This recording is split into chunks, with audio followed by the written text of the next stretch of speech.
আসসালামু আলাইকুম প্রিয় উদ্যোক্তা ভাই বোনেরা, কেমন আছেন? আশা করি সবাই ভালো আছেন। আজকে আপনাদের মাঝে আমি বাস্তব কিছু কথা বলবো। আপনারা শুধু ইউটিউব থেকে হাঁসের খামার করে লাভবান হয়েছে সেই ভিডিওটা দেখেন, কিন্তু হাঁসের খামার করে যে অনেকে নিঃস্ব হয়ে গেছে সে সম্পর্কে আপনাদের ধারণা একেবারেই কম। আমি যদি আমার হাঁসের খামার করার লসের গল্পগুলো আপনাদের সাথে শেয়ার করি, আপনারা কিন্তু অনেকেই হাঁস পালন করতে চাইবেন না। কারণ আমি প্রথমে যেভাবে হাঁস পালন করতাম আমি কিন্তু অনেক টাকা লস খাইছি। লস খাওয়ার পরেও আমি হাল ছাড়ি নাই। উপর আল্লাহর উপর বিশ্বাস করে আমি কিন্তু হাঁস খামারে লেগে আছি। আল্লাহর রহমতে এখন কিন্তু আমার সময় ভালো। আমি বলে রাখি, আমি কিন্তু ২০১৫ সাল থেকে হাঁস পালন করি, অর্থাৎ ২০২৫ সাল ১০ বছর কিন্তু হাঁস পালন করি। আর যেহেতু ১০ বছরের হাঁস পালন করি সেহেতু হাঁসের লস লাভ, হাঁসের ডিম উৎপাদন, হাঁসের মাংস উৎপাদন বিভিন্ন টপিকস এর উপর আমি কিন্তু কাজ করেছি এবং হাঁস নিয়ে কিন্তু খুব রিসার্চ করেছি। এখানে আমি দেখলাম যে হাঁস পালন করে লাভ আছে, তবে বুঝে শুনে হাঁস পালন করতে হবে। আর আপনি যদি না বুঝে হাঁস পালন করেন তাহলে কিন্তু আপনার দুঃখের সীমা নেই ভাই। আপনার পুঁজি আছে ২ লাখ টাকা, আপনি যদি ২ লাখ টাকা নিয়ে হাঁস পালন করতে শুরু করে যান কোনো প্রশিক্ষণ ছাড়া, কোনো আহ, ভালো বুঝ ছাড়া, তাহলে কিন্তু আপনি একদম ধরা খাবেন ভাই। তা হাঁস পালন করতে চাইলে যারা ইউটিউবে বিভিন্ন ভিডিও দেয় যে এ হাঁস পালন করে এই চাচা বড়লোক হয়েছে, ওই হাঁস পালন করে চাচা কোটিপতি হয়েছে, চাচা ৩ বিঘা জমি কিনেছে, তার ছেলের আমেরিকা পড়াইছে হাঁস পালন করে, এসব ভিডিও শুধুমাত্র এই ইউটিউবের আপনার ভিউ ব্যবসা, তাছাড়া কিছু না। একটা সত্যি কথা বলতে কি ভাই, আমি যখন ১৫ সালে অনার্স প্রথম বর্ষের ছাত্র, তখন কিন্তু আমি ২০০ হাঁস দিয়ে হাঁসের খামার শুরু করি। তখন কিন্তু আমার পরিবারে একটু অভাব ছিল, যার কারণে আমি ভাবছিলাম যে তখনই আপনার উদ্যোক্তা হব। কিন্তু প্রথমেই কিন্তু আপনার স্বপ্নটা ভেঙে যায়। আমি ২০০ হাঁস দিয়ে শুরু করে মাত্র ২ মাসেই, ১৫ সালে কিন্তু ২ মাসেই মাত্র ৫০,০০০ টাকা লস করছি। ওই ১৫ সালে ৫০,০০০ টাকা মানে এখন কিন্তু বেশ টাকা। তাহলে বোঝেন যে ২০০ হাঁস দিয়ে শুরু করে আমি কিন্তু ২ মাসেই ৫০,০০০ টাকা লস খাইছি। তখন কিন্তু আমি একবার হাঁস পালন করে কিছুদিন বন্ধ দিয়ে আমি হাঁস ছেড়ে দিছি। তারপর আবার কিন্তু ১ থেকে ১.৫ বছর পরে আমি আবার হাঁস পালন করি। আমি কিন্তু আবারও লস খাই ১,০০,০০০ টাকা পর্যন্ত। তারপরে একটা চাকরি পাইছি। চাকরি করার পরে হাঁস-টাস ছেড়ে দিছিলাম। ছেড়ে দিয়ে আবার যখন করোনা লকডাউন গেল, সমস্ত অফিস আদালত বন্ধ ছিল। বাড়ি বসে থাকতাম। তখন কিন্তু আমি আবার হাঁসটা শুরু করি। আপনারা বিশ্বাস করবেন কি জানি না, মাত্র ৮ মাসে ৩,৫০,০০০ টাকা লস, ঘর বাদে। হাঁস খামার করতে এসে মাত্র ৮ মাসে ৩,৫০,০০০ টাকা লস। আসলে ওই তখন আমি বুঝি নাই। আমার অনেক বোঝার ভুল ছিল। করোনা লকডাউনের সময় বাড়ি বসে থাকতাম। আমি যে কিভাবে আমি সামাল দিছি এটা একমাত্র উপর আল্লাহ জানে, আমি জানি।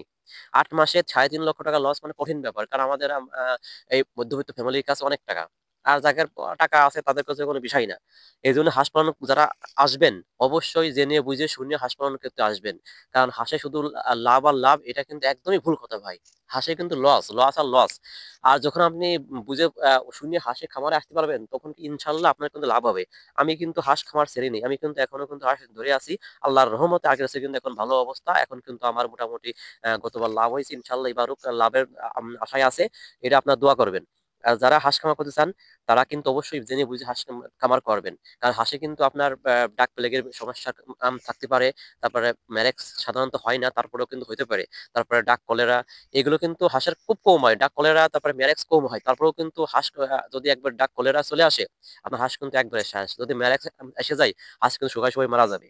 আর ডাক প্লেগ হয়ে গেলে তো আপনি একদম শেষ, একদিনই শেষ। কারণ ডাক প্লেগ হয়ে গেলে ও মরতে সময় লাগে না, চোখ নীল হয়ে ঠ্যাং, মাথা, পাওটা সব উপরের দিক দিয়ে এলে দুলে একদিনের মধ্যে সব হাঁস মারা যাবে। আমি যখন ২০২০ সালে করোনা লকডাউনে পরে অফিস আদালত বন্ধ থাকলে তখন আমি হাঁস কমাই, আমি ১,০০০ হাঁস দিয়ে করছিলাম। আমার ঠিক একদিনই ৭২০টা হাঁস মারা গেল ডাক প্লেগের সমস্যার কারণে।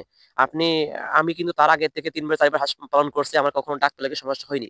কিন্তু অনেক হাঁস পালন করছি, জায়গা সমস্যা, খাবারের সমস্যা, ভ্যাকসিনের সমস্যা, এগুলো কিন্তু তখন আমি বুঝতে পারি নাই। আমি এখান যে ঘরটায় আমি, যে ঘরটা আমার, এই যে আপনারা দেখতে পারবেন আমার এই ভিডিওটাই, অন্যান্য ভিডিওতে আছে আবার দেখা মানে, ওই ঘরে আমি ওই যে ঘরটা দেখা যাচ্ছে ওই ঘরে কিন্তু আমার ২০০-২৫০ হাঁস মতো রাখার মতো জায়গা আছে, কিন্তু আমি ওইখানে ১,০০০ হাঁস রাখছি। আর যখন আমি ১,০০০ হাঁস রাখছি তখন কিন্তু আমার প্রবলেম হবেই। আমার ডাক প্লেগের কিন্তু একটা সমস্যা হয়, জায়গার সমস্যার কারণে কিন্তু ডাক প্লেগ হয়। আপনারা কিন্তু অনেকেই জানেন কি জানি না, জায়গার সমস্যার কারণে কিন্তু ডাক প্লেগ হয়। তারপর ঠান্ডার সমস্যার কারণে কিন্তু ডাক প্লেগ হয়। আমি কিন্তু তখন এটা বুঝে উঠতে পারি নাই। আমি যেটা পরে বুঝলাম। আর সেজন্য আপনারা আমার অবশ্যই এই পর্যন্ত কোনো ডাক কলেরা হয়নি। তবে আমি যে হাঁসগুলো পালন করতেছি এর পরে কিছু হাঁস আনছিলাম ছোট বাচ্চা, সেগুলো কিন্তু ডিমের একটা সমস্যা হয়েছিল।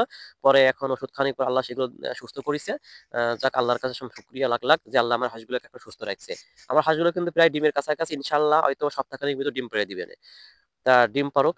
আমি আপনারা সবাই আপনার কাছে দোয়া চাই। আর আপনারা হাঁস পালন করতে আসলে সবাই কিন্তু ভাই ভেবে চিন্তে বুঝে হাঁস পালন করেন। আপনি যদি ৳১,০০,০০০ থাকে, আপনি হাঁস না পালন করেও কিন্তু আপনি মুরগিও কি একই সমস্যা। আপনি একটা গরু কিনতে পারেন বা ২ টা গরু কিনতে পারেন বা ১০ টা ছাগল কিনতে পারেন। কিনে আপনি পালন করেন। আপনার এত লস যাবে না। কারণ হাঁসে কিন্তু আপনার মাইর খালি একদিনই কিন্তু আপনার সব শেষ করে দেবে। আর গরু ছাগলে কিন্তু আপনার যদি কখনো মায়ের সম্ভাবনা থাকে, একটা গরু কিন্তু অসুস্থ হলো, আপনি কসাইয়ের কাছে আপনার মূল টাকায় বিক্রি করে দিতে পারবেন। তাতে আপনার শুধু খাটনিটা যাবে। তাছাড়া আপনার টাকা উঠে আসবে। কিন্তু হাসে ভাই যখন আপনি মাইর খাবেন, তখন কিন্তু আপনার খাটনিও যাবে, আপনার সমস্ত টাকা পয়সাও যাবে, সাথে আপনাকে নিঃস্ব করে দেবে। এইজন্য হাঁস পালন করতে আসলে ভাই আপনাকে আগে ভালো করে জ্ঞান নিয়ে তারপরে বুঝে শুনে হাঁস খামার করতে আসতে হবে। তাহলে আপনি হাঁস খামারে শাইন করতে পারবেন। আর যদি আপনি ভাবেন যে না আমি